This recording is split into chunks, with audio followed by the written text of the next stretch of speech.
क्यों मनाते हैं धनतेरस और क्यों जलाते हैं यम के नाम का दीपक? पौराणिक कथा। दीपावली का त्योहार 5 दिनों का होता है, जो कि धनतेरस से शुरू होकर भाई दूज तक चलता है। हिंदू पंचांग के अनुसार हर साल कार्तिक महीने की कृष्ण पक्ष की त्रयोदशी के दिन धनवंतरी त्रयोदशी मनाई जाती है, जिसे आम बोलचाल में धनतेरस कहा जाता है।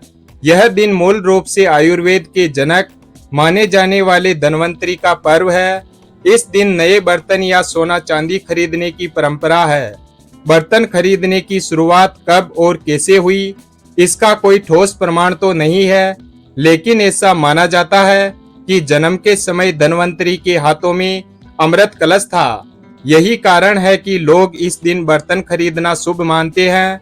पौराणिक कथाओं में धनवंतरी के जन्म का वर्णन करते हुए बताया गया है कि देवताओं और असुरों ने मिलकर समुद्र मंथन किया था, जिससे धनवंतरी का जन्म हुआ।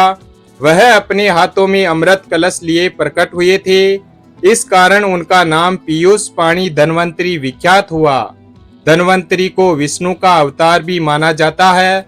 परंपरा के अनुसार धनतेरस की शाम को यम के नाम का दीपक घर की दहलीज के बाहर रखा जाता है और उनकी पूजा करके प्रार्थना की जाती है कि वह घर में प्रवेश नहीं करें, किसी को कष्ट नहीं पहुंचाएं।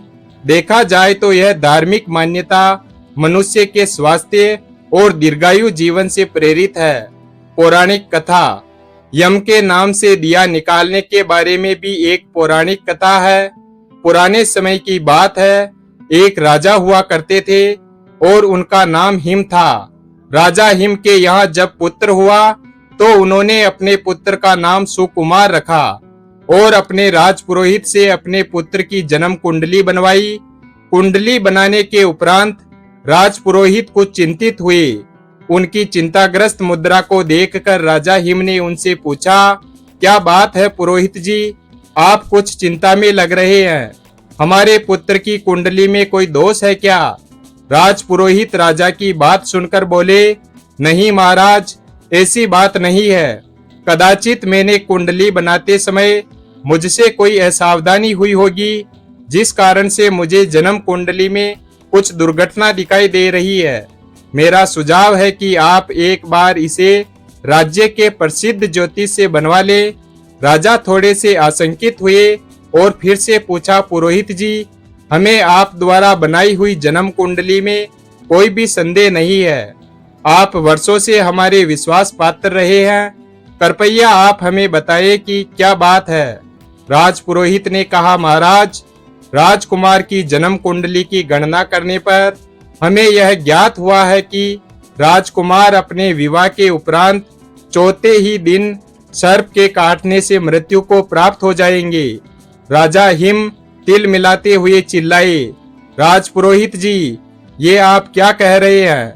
अवश्य ही आपकी गणना में कोई त्रुटि हुई है। एक बार पुनः कुंडली को ध्यानपूर्वक देखें। यदि आप हमारे राजपुरोहित न होते तो कदाचित आप इस समय मृत्यु शैया पर लेटे होते। राजा हिम के क्रोध को देखकर राजसभा में सभी डर गए। पुरोहित ने हिम्मत करते हुए कहा, क्षमा करे राजन, किंतु यदि आपको कोई शंका है तो आप मेरे द्वारा दिए गए सुझाव पर अमल कर सकते हैं। उसके बाद राजा हिम ने अपने पुत्र की जन्म कुंडली राज्य के 3 से 4 प्रसिद्ध ज्योतिषाचार्यों से बनवाई, किंतु परिणाम वही रहा। महाराज हिम और उनकी पत्नी अत्यंत चिंतित रहने लगे। राजा ने दरबार में सभी को चेतावनी दी कि कोई भी इस बात का वर्णन हमारे पुत्र के समक्ष न करें, अन्यथा परिणाम भयंकर होंगे। राजा हिम को भय था कि यदि उनके पुत्र को इस बात का पता चल गया तो कहीं वह मृत्यु की चिंता में पहले ही मर जाए। खैर, समय बीतता गया और राजकुमार सुकुमार बड़े होने लगे।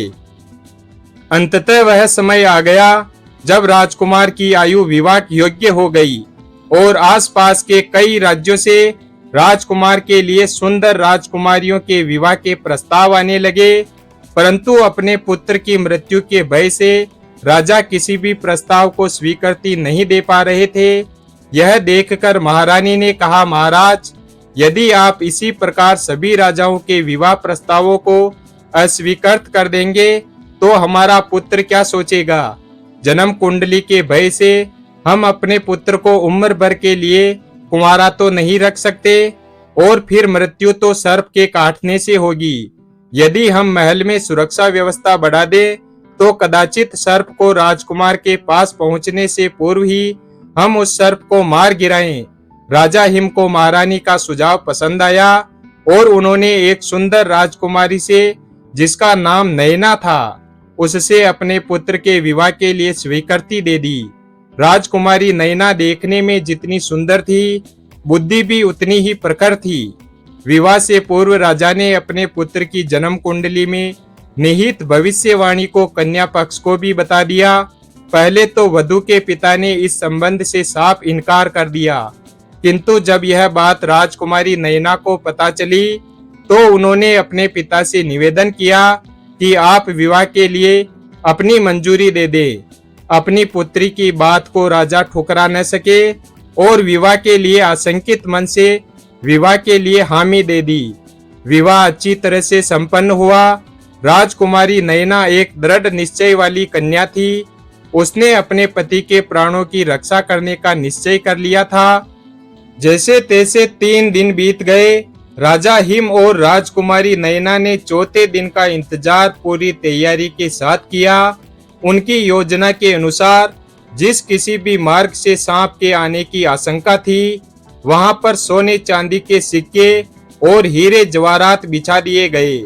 पूरे महल को रात भर के लिए रोशनी से जगमगाया गया ताकि सांप को आते हुए आसानी से देखा जा सके। यही नहीं, राजकुमारी नैना ने सुकुमार को भी सोने नहीं दिया और निवेदन किया कि आज हम कहानी सुनना चाहते हैं। राजकुमार सुकुमार नैना को कहानी सुनाने लगे। मृत्यु का समय निकट आने लगा और मृत्यु के देवता यमराज पृथ्वी की ओर प्रस्थान करने लगे, क्योंकि सुकुमार की मृत्यु का कारण सर्पदंश था। इसलिए यमराज ने सांप का रूप धारण किया और महल के भीतर राजकुमार सुकुमार और राजकुमारी नैना के कक्ष में प्रवेश करने का प्रयास किया। जैसे ही वह सांप के वेश में कक्ष में दाखिल हुए तो हीरे जवाहरातों की चमक से उनकी आंखें चौंधिया गई, जिस वजह से सांप को प्रवेश के लिए कोई अन्य मार्ग खोजना पड़ा। जब वहां से कक्ष में दाखिल होना चाहा तो सोने और चांदी के सिक्कों पर रेंगते हुए सिक्कों का शोर होने लगा, जिससे राजकुमारी नैना चौकस हो गई। अब राजकुमारी नैना ने अपने हाथ में एक तलवार भी पकड़ ली और राजकुमार को कहानी सुनाते रहने को कहा। डसने का मौका न मिलता देख सांप बने यमराज को एक ही स्थान पर कुंडली मारकर बैठना पड़ा, क्योंकि अब यदि वह थोड़ा सा भी हिलते तो सिक्कों की आवाज से नैना को ज्ञात हो जाता कि सर्प कहाँ है और वह उसे तलवार से मार डालती। राजकुमार सुकुमार ने पहले एक कहानी सुनाई, फिर दूसरी कहानी सुनाई और इस प्रकार सुनाते सुनाते कब सूर्य देव ने पृथ्वी पर दस्तक दे दी पता ही नहीं चला। अर्थात अब सुबह हो चुकी थी, क्योंकि अब मृत्यु का समय जा चुका था। यमदेव राजकुमार सुकुमार के प्राण नहीं हर सकते थे, अतः वे वापस यमलोक चले गए और इस प्रकार राजकुमारी नैना ने भविष्यवाणी को निष्फल करते हुए अपने पति के प्राणों की रक्षा की। राजकुमार सुकुमार कभी नहीं जान पाए कि उनकी कुंडली का क्या रहस्य था, क्यों उनकी पत्नी ने विवाह के चौथे दिन कहानी सुनने का निवेदन किया और आखिर क्यों कहानी सुनते हुए उन्होंने तलवार थाम ली थी।